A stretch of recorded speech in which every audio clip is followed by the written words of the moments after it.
মোটু আর পাতলুর নেই জুড়ি।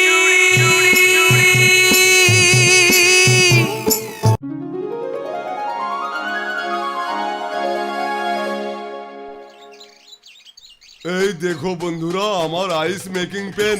এটার পেছনের এই বোতামে চাপ দিলে এটা থেকে লেজার রে বের হয়ে যার উপর গিয়ে পড়বে সেটাই বরফের হয়ে যাবে বন্ধুরা। আর এই যন্ত্রের এই রে দিয়ে সেই বরফ কেটে কেটে যেমন ইচ্ছা বানাতে পারবে। হ্যাঁ বন্ধুরা, আমরা যদি মেঘে রে দেই তাহলে মেঘ বরফ হয়ে যাবে। তারপর আমরা এই রে দিয়ে সেটা কেটে কেটে সত্যিকারের বরফের ঘর বানাতে পারবো। হ্যাঁ বড় ভাইয়া, তাহলে এটা তো খুবই কাজের জিনিস রে ভাই। রে দিয়ে বরফ বানিয়ে সেটা দিয়ে ঘর বানানো বলতে খুবই ভালো রে বন্ধু। ভাবছি আমরা যদি মেঘের উপরে গিয়ে আইস হাউস বানিয়ে থাকি তাহলে খুবই মজা হবে। সাদা সাদা মেঘের উপরে সাদা রঙের আমাদের বাসা থাকবে, কোনো পলিউশন নেই, কোনো ঝিকঝিক শব্দ নেই। আরে বটু, এখানে ফিরে এসো। তোমার বুদ্ধির ঘোড়া এত বেশি চালিও না। ফুরফুরি শহরের চাইতে আর ভালো কোনো জায়গা কোথাও নেই। হ্যাঁ বন্ধু, আমরা এখানে খুব ভালো আছি। হ্যাঁ ঠিক আছে ঠিক আছে, তোমাদের সবার যদি ইচ্ছে না থাকে কোনো সমস্যা নেই। তাহলে বন্ধু ডক্টর ঝটকা, আমরা এবার যাই।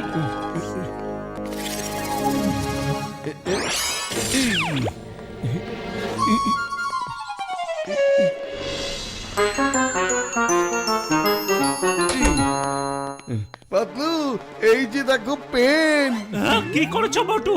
তুমি ডক্টর ঝটকাকে না বলে পেনটা নিয়ে এসেছো? পাতলু প্লিজ, তুমি আমার সাথে একবার চলো না, আমরা মেঘের উপরে গিয়ে থেকে দেখি কেমন লাগে। চলো না পাতলু, চলো আমার সাথে একবার। না না, আমার কাছে আমার এই ঘরই অনেক প্রিয়, আমি কোথাও যাব না।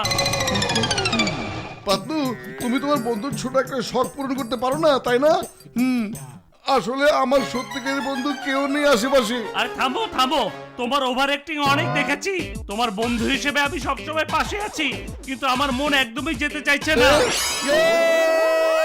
কি মজা পাতলু, কি মজা, মেঘের দেশে আমাদের বাসা হবে।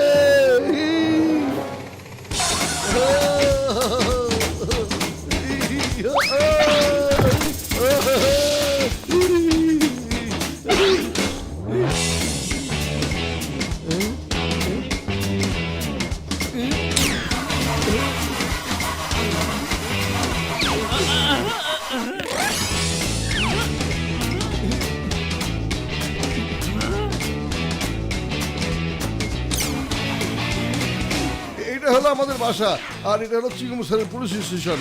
এই যে বানালাম বড় ভাইয়ের ল্যাব, আর চাওয়ালা না থাকলে তো আমি নিজে থাকতে পারবো না। তুমি কি ওদের সবাইকে এখানে ডেকে নিয়ে আসবে নাকি? তো কি, আরে বন্ধুদের ছাড়া থাকাকে কি বেঁচে থাকা বলে? হ্যাঁ ঠিক আছে, তুমি স্বপ্ন দেখতে থাকো, কিন্তু এখানে কেউ আসবে না, বুঝতে পেরেছো? আরে শোনো, সবাই আসবে পাতলু, সবাই আসবে। এখন মনে হয় সবাই ঘুমাচ্ছে। চলো আমরা গিয়ে সবাইকে ডেকে নিয়ে আসি এখানে। সকালে উঠে যখন দেখবে ওরা এখানে, তখন ওদের কিভাবে বুঝাবে তুমি? তখনকার ঘটনা তখনই দেখা যাবে। এখন চলো তো আমার সাথে।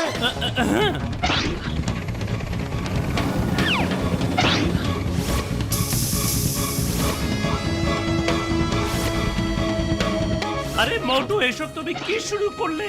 এরা যখন ঘুম থেকে উঠবে তখন কিন্তু খুব রেগে যাবে। আরে না, দেখো ওরা সবাই খুব খুশি হয়ে যাবে। একবার মেঘের উপরে থাকতে শুরু করলে দেখবে এরা আর ফিরে যেতে চাইবে না।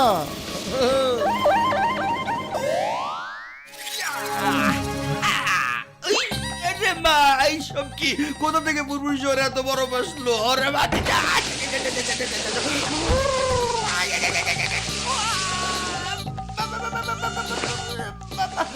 গুড মর্নিং বড় ভাই, কেমন লাগছে এখানে? এসো আমরা সবাই মিলে এখন স্কেটিং করি। উনি বাবা, স্কেটিং না হয় করবো পরে, কিন্তু আগে বলো তো এইসব কিভাবে হলো?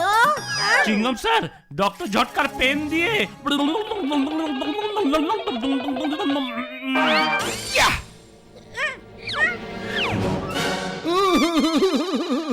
আরে তোমরা সবাই এমন রাগি চোখে আমার দিকে তাকিয়ে আছো কেন? আমি সব সময় তোমাদের সবার কথা শুনি। আরে বাবা, একবার অন্তত তোমরা আমার একটা কথা শুনি না। আমি তোমাদের কাছে প্রমিস করছি, যদি এখানে তোমাদের ভালো না লাগে তাহলে 2-1 বছর এখানে থেকে আমরা আবার ফিরে যাব। একদম সত্যি কথা বলছি।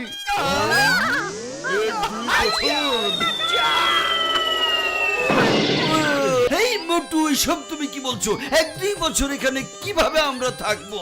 কিভাবে কিভাবে কিভাবে কিভাবে? তোমরা যদি আমার বাড়ি ফিরে যাবার কথা বলো তাহলে দেখো চাবি, আমি এই চাবির নিচে ছুঁড়ে ফেলে দেবো। হ্যাঁ ও চলো ভাই, গরম গরম সমোসা খাও, এখনই তো সমোসা খাওয়ার সময়। বেহেস্ত চলে এসেছি, বেহেস্ত।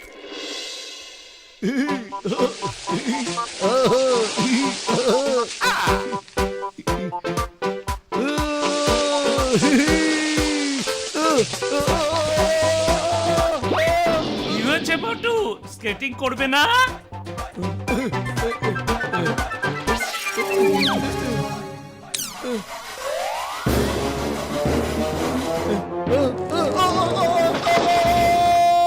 পাতলু, আমাকে উপরে টেনে তোলো। ঠিক আছে তুলছি, কিন্তু আগে চাবিটা দাও। আমি চাবি দেবো না। শোনো মোটু, তুমি আসলে অনেক বেশি জেদ করো। এসো, উপরে উঠে এসো।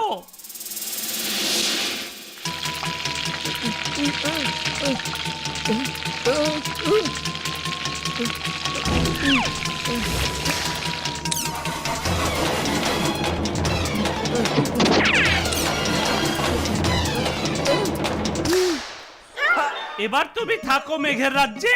এইসব সুন্দর জায়গার কথা গল্পেই শুনতে ভালো লাগে, কিন্তু আমাদের এখানে থাকতে মোটেও ভালো লাগবে না। আরে কি হয়েছে চাওলা ভাই, কাঁদছো কেন? এই ঠান্ডায় সমোসা বানাতে বানাতে তোমার একটু গরম লাগবে না, বুঝেছো? আরে বাবা, এভাবে থাকলে তো আমাদের সব কাজের 12টা বাজিয়া যাবে। মোটুকে শিক্ষা দিতে হবে। তোমরা রাজি তো? আমার মাথায় একটা বুদ্ধি এসেছে।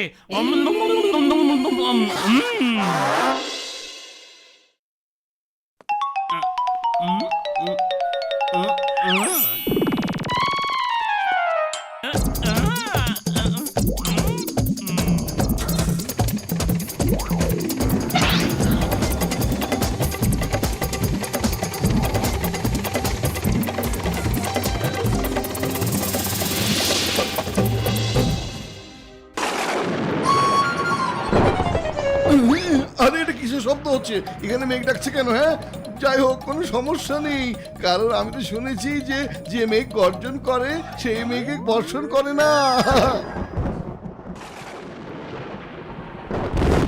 মোটু, তোমার বলা প্রবাদ তো ঠিক আছে, কিন্তু সময়টা একদম ঠিক নেই। আরে তোমরা কেমন মেঘ? একটা মেঘ হয়ে আরেকটা মেঘের উপরে বিদ্যুৎ চমকাচ্ছ? নিজের ভাইয়ের সাথে এমন করে কেউ? হ্যাঁ, হ্যাঁ?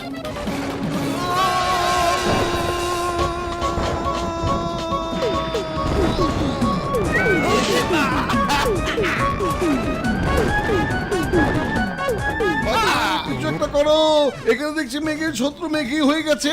আমি এখন কি করব? এই মেঘের রাজ্যে এসে থাকার ভাবনাটা তো তোমার নিজেরই ছিল, তাই না?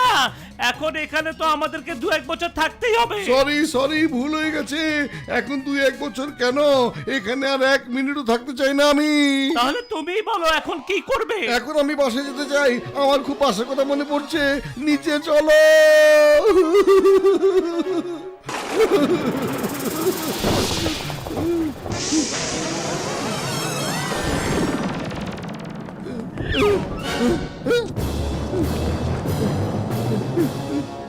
না বাদলু, এখানে তো শুধু পাহাড়ের পর পাহাড় দেখছি। তোমার তো মেঘের উপরে থাকার খুব ইচ্ছে ছিল, তাই না? মেঘ তো সব উড়ে উড়ে চলে আসবে, উড়ে তোমার কাছে চলে আসবে। এখন আর কি করবে? নিজের জীবনের শেষ সময়ের জন্য তৈরি হয়ে যাও সবাই। আরে মোটু, আমার বন্ধু, আমার ভাই, তোমার সাথে কাটানো দিনগুলো খুব আনন্দের ছিল রে বাবা। আমার 20 বছরের অভিজ্ঞতা জীবনে আমি এমন দিন কোনোদিন দেখিনি। হ্যাঁ, এই মোটু, তুমি যদি আমাদের এখানে না নিয়ে আসতে, তাহলে আমাদের জীবনে এই অবস্থা ঘটতো না। এখন ফুরফুরি শহর তো চোরের শহর হয়ে গেছে, আরে জন্ত ডন হয়ে গেছে। সরি, আমি খুবই সরি। বড় ভাই পাতলু, তোমরা কিছু করো প্লিজ। খালি পেটে আমার মাথা একদমই কাজ করে না। ঠিক আছে, আমি কিছু একটা করছি, কিন্তু তার আগে তুমি একটা কথা দাও যে এই ধরনের কাজ তুমি জীবনে দ্বিতীয়বার আর কোনোদিন ঠিক করবে আছে, না। আমি তোমাকে কথা দিচ্ছি, একদম সত্যি প্রমিস, এমন কাজ জীবনে দ্বিতীয়বার আর করব না। পাতলু, গাড়ি চাবিটা কোথায় যেন পড়ে গেছে, আমি জানি না। এই যে আমার কাছে চাবি, তুমি যখন ঘুমিয়েছিলে তখন আমি নিয়ে নিয়েছিলাম। তাহলে তাড়াতাড়ি করো পাতলু, প্লিজ তাড়াতাড়ি করো।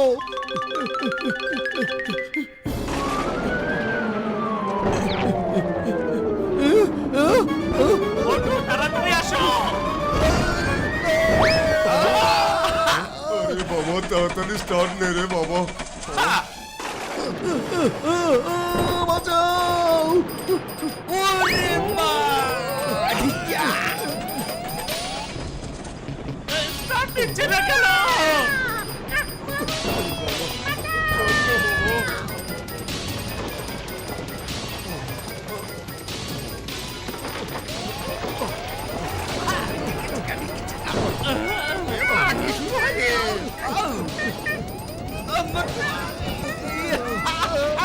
তাড়াতাড়ি এসো বাবু, আমাকে নিয়ে চলো। আরে বন্ধু কোথায় যাচ্ছ